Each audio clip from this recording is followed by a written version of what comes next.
Good morning, Paul's Park. Welcome to Celebration Assembly. So this morning we're going to start off by having a look at what Year 1 and 2 have been doing. And they've been experimenting at home with salt dough.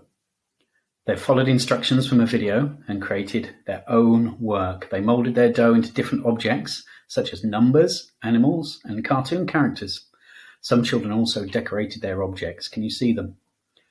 Thanks to the adults at home that helped and supported the children in making their artwork. Well done to everybody, children and adults. Good work. You can see some great examples there. Let's have a look at Key Stage 2. We start off with Lower Key Stage 2 and find out what they've been working at. And Aras has worked really hard on his multiplication skills, using repeated addition with counter and multiplication to get the correct answer. He was also fantastic at completing all his activities every day. Well done, Aras. We're so proud of you. What a maths magician. And we've got a master chef as well. So Amin, for your geography project on Italy, you made a delicious pizza. What I want to know is, where's mine? You can post it to school. Well done, Amin. That looks absolutely delicious. And Asya, you've been practicing your spellings and used fronted adverbials in your sentences. We can see some of your sentences there. Before I go to bed, I clean my teeth. Suddenly, the ground began to shake. At the park, I lost my coat. Well done, and I'm particularly pleased that you've been practicing your spellings. You've been working really hard on that at home. Well done. And our maths magician, Zarif, this week. Well done. He's used counters and formal methods and written those down to multiply numbers together. His excellent times table knowledge really helped him with this task. So everybody, make sure you follow Zarif's example and you really learn your times tables and your division tables. Well done, Zarif. Thanks for setting a really good example. Here we've got Samira's guided reading work. They've been, in Year 3, been working on their inference skills, and Samira was able to use a wider knowledge and clues from the text to figure out information about the character. This included feelings which changed throughout the text, and she gave evidence to support her answers. So that's really important that she looks for the clues and then provides that evidence and writes down the evidence in her answers. And that's what we all need to do when we're thinking about finding evidence from the text. Well done. And you can see that she's answered those questions, and the next step would be to start answering in full sentences. Brilliant reading and brilliant evidence finding detective. Well done, Samira. And Year 3, 4 have also been demonstrating their understanding of the importance of staying safe online and using the internet. Really important while we're online a lot and we're doing our home learning.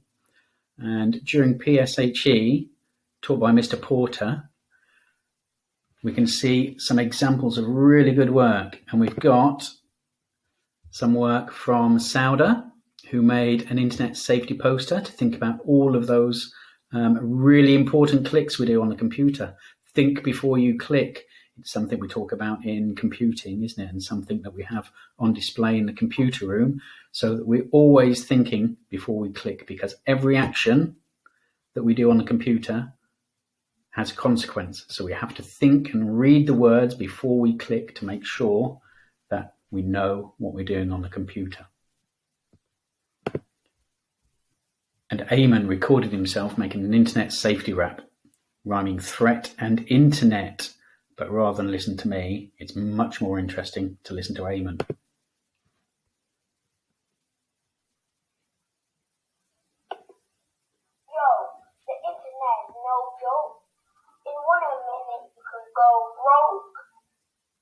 Instagram and those stuff, they're wrong. You know, when you're playing, they are saying bad stuff. So on the internet, there is always a threat. The internet has a threat. Stay safe on the internet.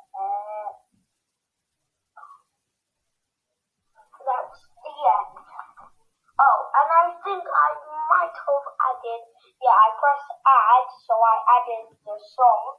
But this is the picture I did.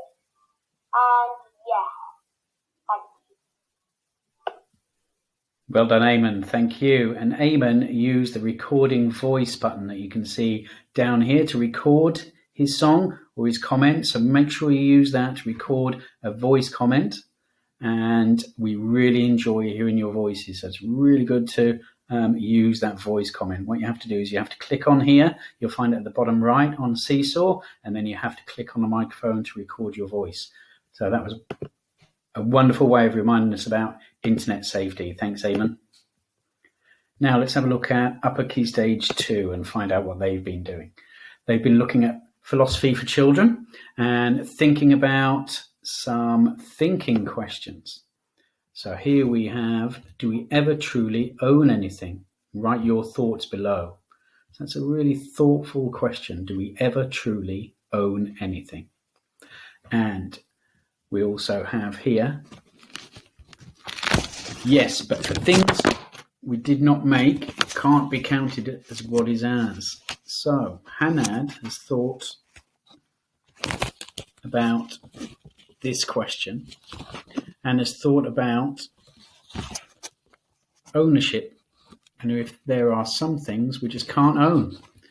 And you can see that Hanad thinks that creating something means that you have true ownership of it, and if you don't create things, you don't have true ownership.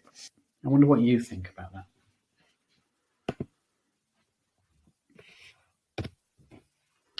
Here we've got Molly's answer.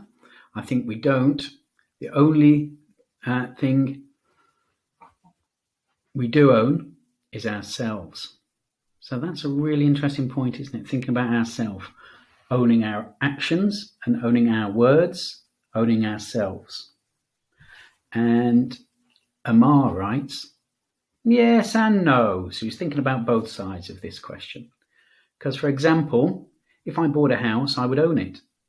But, for example, no, if nobody claims some land, I would say, nobody claimed the land, so I claim it.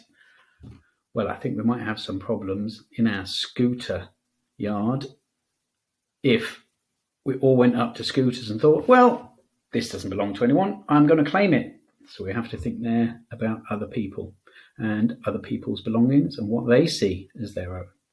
So I think we need to think about what we can own. Can we own things themselves, or can we own our actions and our words? One for us all to think about. Let's have a look now at Sabrina's work. She's been working hard to complete her science learning as part of our unit called Animals, Including Humans. We've been learning about how to keep our bodies healthy. This week, learning was all about the different types of foods we can eat and the effect each one has on the body. So she's had a look at types of food here. And you can see that we've got, if I can move myself out of the way,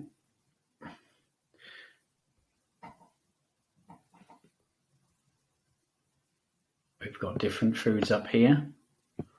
We've got proteins, carbohydrates, oils and spreads, fruit and vegetables, dairy, dairy-free, and then they link across, and what Sabrina had to do is work out which ones belonged in the thread. So let's follow the proteins thread. So if we follow her colour here, so she's used different colours to show the different threads. Proteins, examples include meat, pulses, beans, and fish. And then if we follow the thread further on, we can find out what they help in our body. These help our body and muscles to grow. They also help create our organs. So a really thoughtful way of thinking about the different types of food, the definition in the middle, and the effect it has on the body on the right. So after you've watched this video, you can go back, you can look at this page, you can pause it, and you can follow the threads that Sabrina's been doing to learn all about healthy eating and the foods and the impact it has on our bodies. Well done, Sabrina.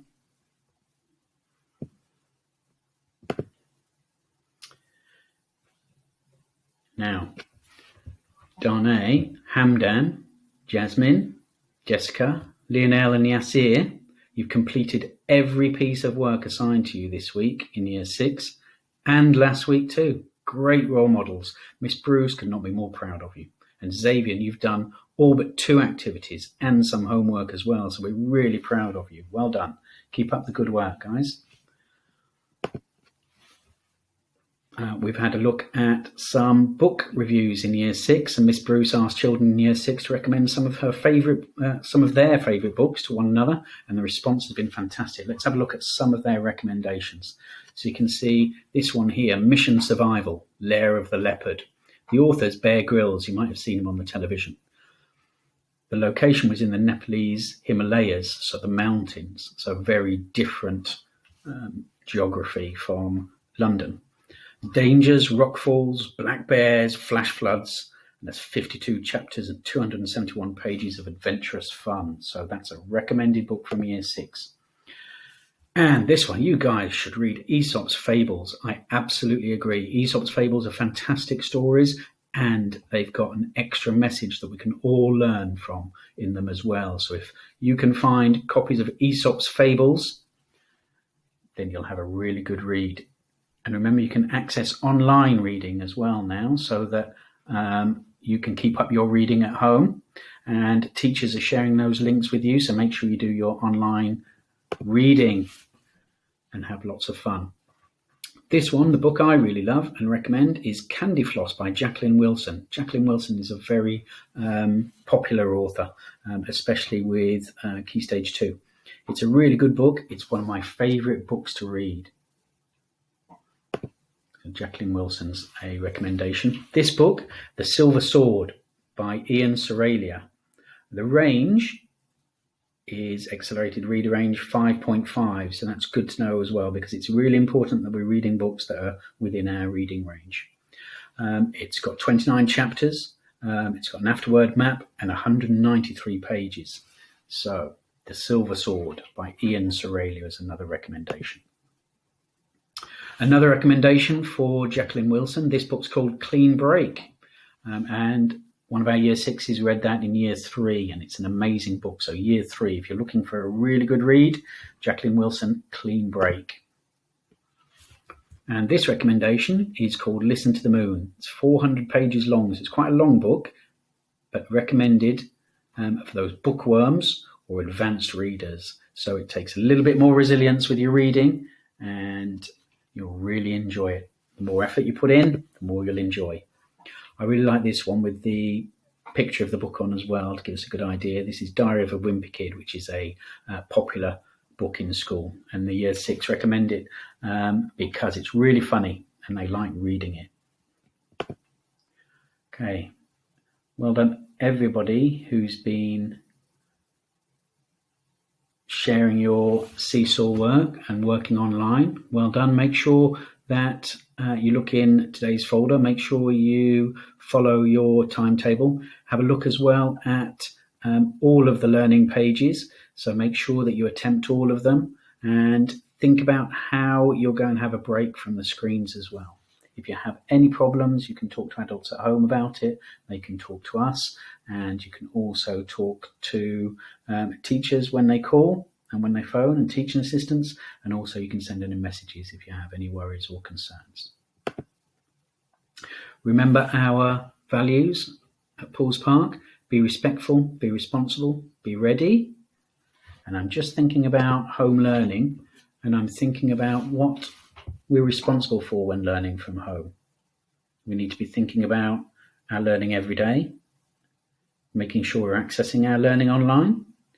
We need to make sure that we're attempting all of the activities so that we are ready for the next year group. And when we come back to school, we'll be in the right place to learn the next thing and to tackle our next steps and be the best we can be. So I'm going to leave you with that question. What are you responsible for when learning from home?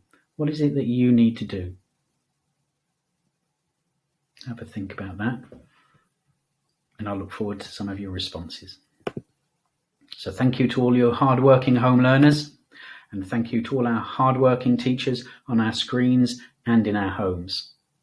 And remember, will we see your work in Celebration Assembly next week? If you keep putting the effort in, we'll be able to share it soon. See you next time for Celebration Assembly.